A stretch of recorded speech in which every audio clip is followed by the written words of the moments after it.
मकर संक्रांति आखिर है कब? 14 जनवरी की है, 15 जनवरी की है? लोहड़ी कब मनाए, इसके बारे में इस कार्यक्रम में चर्चा करेंगे। इस बार अच्छी खासी कंफ्यूजन है। देखिए, सबसे पहले हम लोहड़ी की बात करें तो लोहड़ी एनसीआर, हरियाणा, पंजाब के अंदर, जम्मू के अंदर, हिमाचल के अंदर लोग मनाते हैं। लोहड़ी में लोग आग जलाते हैं, गुड़ और तिल का प्रसाद बांटते हैं और लोग गीत गाते हैं, गुनगुनाते हैं, डांस और मस्ती करते हैं। लोहड़ी शास्त्रों के अनुसार मकर संक्रांति से एक दिन पहले मनाई जाती है, यानी इस बार थोड़ा सा डिफरेंस है। वैसे तो 13 जनवरी को लोहड़ी आती है, इस बार देखा जाए तो 14 जनवरी को लोहड़ी मनाई जाएगी, क्योंकि मकर संक्रांति कभी 14 की होती है, कभी 15 की होती है। इस बार एक दिन आगे खिसक गई है। अब बात कर लेते हैं मकर संक्रांति कब है और इसके बारे में चर्चा कर लेते हैं। देखिए, मकर संक्रांति जब ही मनाई जाती है जब सूर्य मकर राशि के अंदर प्रवेश करते हैं, सूर्य का ट्रांजिट मकर राशि में होता है, तो उस दिन ही मकर संक्रांति मनाई जाती है। तो इस बार 14 जनवरी रात 2:44 पे सूर्य का राशि परिवर्तन मकर राशि में है, यानी कि अंग्रेजी कैलेंडर के अनुसार रात 12 बजे के बाद 15 लग जाती है मित्रों, तो 15 तारीख हो गई।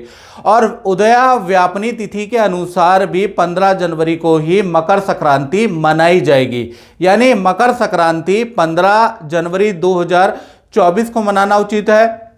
लोहड़ी एक दिन पूर्व यानी 14 जनवरी को लोहड़ी मनाना उचित है। आर्यभट्ट पंचांग इस बात की पुष्टि करते हैं, राजधानी पंचांग इस बात की पुष्टि करते हैं।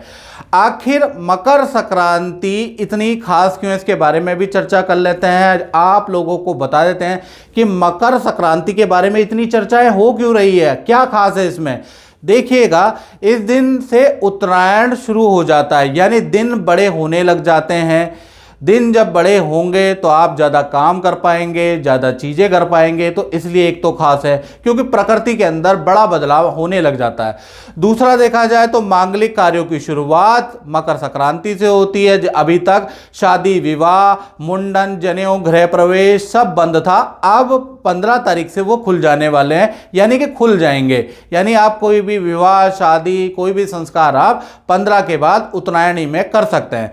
तीसरा, मकर संक्रांति का कुछ पौराणिक महत्व भी है।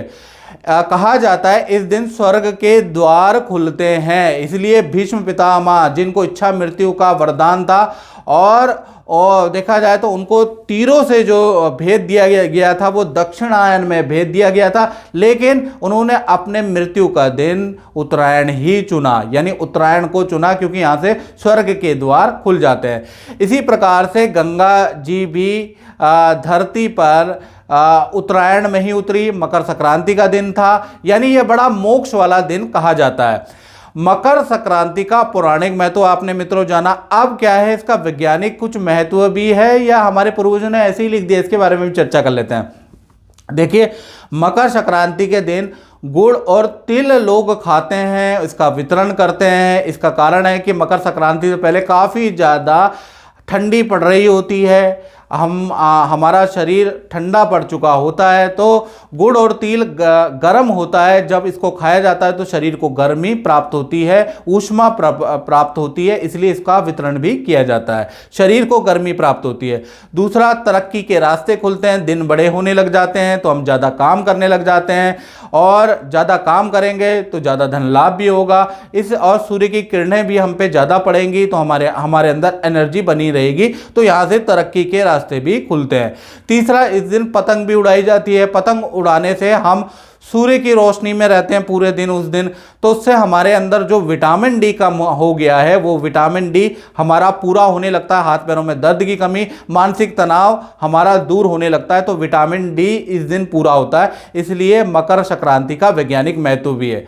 अब जानते हैं कि मकर संक्रांति के दिन क्या पूजा पाठ, क्या दान करना चाहिए, इसके बारे में जानते हैं। तो सुबह आप उठकर सबसे पहले नहाने वाले पानी के अंदर थोड़ा गंगा जल डाल के स्नान जरूर करें, याद रखिएगा, क्योंकि गंगा माता ने इस ही दिन को चुना है धरती पे आने के लिए, तो गंगा जल जरूर होना चाहिए उस दिन नहाने वाले पानी में, तो आपको बड़ा आनंद आएगा और एक अलग अनुभव आएगा।